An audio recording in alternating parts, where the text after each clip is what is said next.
में अखिलेश यादव संबोधित कर रहे हैं, लेकिन बिहार तक निशाना साध रहे हैं। किस तरीके से जेपी को लेकर इस वक्त राजनीति हो रही है और राजनेता क्या कुछ कह रहे हैं? आर पार की लड़ाई सुनिए।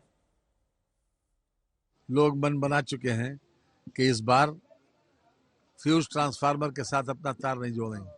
समाजवादी पार्टी एक फ्यूज ट्रांसफार्मर है और फ्यूज ट्रांसफार्मर के साथ अगर तार जोड़ेंगे तो न बल्ब जलेगा, न पंखा चलेगा, न ट्यूबवेल चलेगा, न राड जलेगी। इसलिए चालू ट्रांसफार्मर है भारतीय जनता पार्टी, उसके साथ ही ये अपना तार जोड़ेंगे। उत्तर प्रदेश नहीं बल्कि पूरे देश की जनता इस बात को समझ रही है कि ये डेमोक्रेटिक नॉर्म्स में आज़ादी की लड़ाई लड़ने वाले लोगों से इन लोगों का न कभी कोई वास्ता रहा है और इसलिए न इनके मन में उनके प्रति कोई सम्मान नहीं। ये केवल जयप्रकाश नारायण का नहीं बल्कि देश के सभी स्वतंत्रता संग्राम सेनानियों का अपमान है। और अब आप देख सकते हैं यहाँ पर अखिलेश यादव आ चुके हैं। तस्वीरें आपको लाइव दिखा रहे हैं। फांद 2024 की तस्वीर। इस बार दीवार फांदने की नौबत नहीं आई क्योंकि वहां तक जाने नहीं दिया गया, लेकिन सड़क पर ही खड़े होकर माल्यार्पण भी कर दिया क्योंकि प्रतिमा लेकर आए गए थे और वहीं से कार्यकर्ताओं को संबोधित भी कर दिया। यानी कि समाजवादी पार्टी जो चाहती थी उसमें सफल हुई है। बिल्कुल, और इसी बात से सबक लेते हुए आज पुलिस प्रशासन भी मुस्तैद था। उनका ये मानना था कि किसी तरीके से जेपी एनआईसी तक अखिलेश यादव को नहीं पहुंचने देना है। लंबी चौड़ी वहां पर सुरक्षा व्यवस्था की गई। दूर से ही जेपी एनआईसी की बैरिकेडिंग कर दी गई थी ताकि किसी तरीके से समाजवादी या फिर उनके सुप्रीमो वहां तक ना पहुंच सके, और ठीक वैसा ही हुआ। अखिलेश यादव को अपने घर के ही नजदीक माल्यार्पण करना पड़ा और ये तैयारियां दरअसल पहले से ही कर ली गई थी। कल देर रात भी उन्होंने शायद इस बात के संकेत दे दिए थे राजीव कि इस तरीके से वो जेपी जयंती मनाएंगे, और जैसे भी करके उन्होंने आज इसे मना लिया है। तैयारियां दोनों तरफ से थी, एक तरफ सिक्योरिटी के थे, दूसरी तरफ अखिलेश यादव की प्लानिंग थी। लेकिन जेपी सेंटर पर विवाद क्या है ये आपको बताते हैं। विवाद ये है, योगी सरकार ने इसका निर्माण कार्य रोक दिया था। साल 2016 में इसका उद्घाटन अखिलेश यादव ने किया था। हालांकि तब पूरा निर्माण भीतर नहीं हुआ था, लेकिन बाद में सीएजी की रिपोर्ट आई जिसमें भ्रष्टाचार के आरोप उसमें लगे, बहुत तरह के आरोप लगे, तो उस पर रोक लग गई। कोर्ट में भी मामला पहुंचा। सवाल एक ये भी है कि 880 करोड़ के आसपास की इसमें लागत आई है। अगर उसमें भ्रष्टाचार के आरोप लगे हैं तो सवाल ये कि क्या वो जगह बंद ही रहेगी? क्या जो उसमें पैसा खर्च हुआ है क्या वो ऐसे बर्बाद होता चला जाएगा? क्या भ्रष्टाचार अगर हुआ है तो उसकी रिपोर्ट सार्वजनिक नहीं होनी चाहिए? कब तक इस तरह की राजनीति देखने को इस पर मिलेगी? ये भी बड़ा प्रश्न है कि अगर भ्रष्टाचार हुआ तो फिर वो सामने आना चाहिए। उसकी जांच की रिपोर्ट कहां है, जांच कहां तक पहुंची है, वो भी सबके सामने आना चाहिए। बिल्कुल, और यही वजह है कि एक आर पार की लड़ाई अब जेपी जयंती के दिन कमोवेश 2 साल से देखने को मिल रही है। तो कुछ और राजनीतिक प्रतिक्रियाएं भी आए हैं, वो भी आपको सुना देते हैं। तो अटेंशन सीकिंग डिसऑर्डर के शिकार हैं।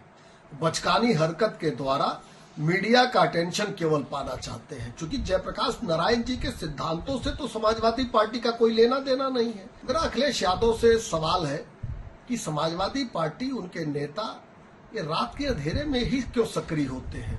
भारतीय जनता पार्टी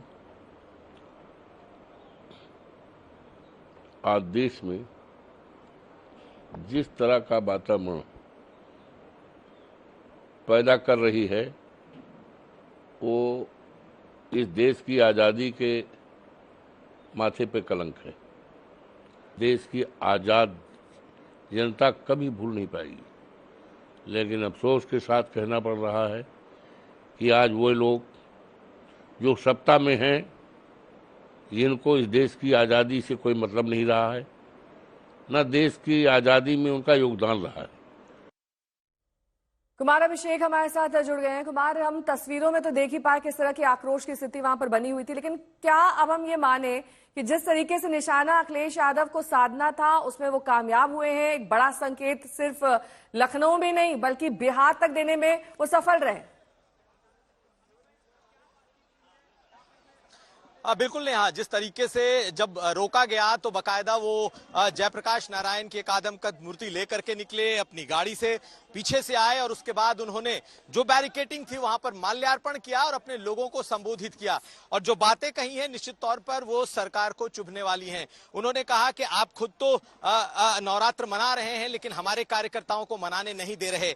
सरकार ने जो आधार बनाया उनको नहीं जाने देने का, वो था कि वहां निर्माण कार्य जारी है, आप Z+ कैटेगरी के हैं, वहां पर कीड़े मकोड़े हैं। तब उन्होंने इस पर भी जवाब दिया कि सरकार भेड़ियों से नहीं रोक पा रही, गुलदार से नहीं रोक पा रही, हमारे कीड़े मकोड़े और हमारे बिच्छू की चिंता कर रही है। बहुत तरह की सवाल आज सरकार के ऊपर उठाए हैं, मुख्यमंत्री पर उठाए हैं अखिलेश यादव ने। और निश्चित तौर पर बेशक वो नहीं जा पाए लेकिन उनका जो कल से आज तक का ये एक पूरा एक आंदोलन था वो एक सफल होता हुआ दिख रहा है। सरकार ने बेशक उन्हें रोक लिया लेकिन सड़क पर वो अपने कार्यकर्ताओं के साथ उतरे, माल्यार्पण किया और उसके बाद सरकार को खरी खरी सुना डाली। तो कुल मिलाकर अगर देखें तो नवरात्र के बीच में अमूमन सियासी तौर पर बहुत शांति होती है लेकिन समाजवादी पार्टी ने उसे बहुत गहमा गहमी वाला दिन बना दिया। और अभी अखिलेश यादव ने माल्यार्पण के बाद अपने लोगों को संबोधन देने के बाद वो फिर पार्टी कार्यालय की तरफ निकल पड़े हैं।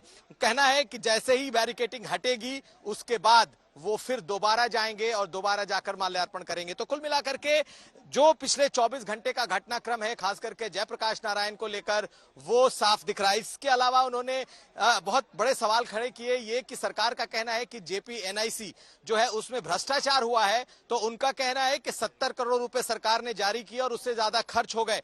तो पलटवार है इस अखिलेश यादव की तरफ से भ्रष्टाचार पर कि सरकार की तरफ से भ्रष्टाचार हो रहा है, उनकी तरफ से नहीं हुआ है। तो कुल मिलाकर के अगर आप देखें नेहा तो पिछले 12-14 घंटे का जो ये पूरा का पूरा एक आंदोलन सेट हुआ है बीती रात से अभी तक का वो सियासी तौर पर बहुत सफल दिखाई देता है। नेहा बिल्कुल कुमार अभिषेक, क्या दोबारा लगता है कि समाजवादी पार्टी अब अखिलेश यादव प्रयत्न करेंगे, क्योंकि माल्यार्पण वो कर चुके हैं, हालांकि कहा उन्होंने जरूर है कि हम बैरिकेडिंग हटेंगे तो जाएंगे, लेकिन क्या लगता है दोबारा अटेम्प्ट कर सकते हैं? देखिए कार्यकर्ताओं में जोश ऊर्जा भरना था, आज के दिन को उन्हें अपने लिए अपनी पार्टी के लिए बड़ा बनाना था। पिछली बार भी उन्होंने किया था और पिछली बार दीवार कूद करके गए थे, गेट कूद करके।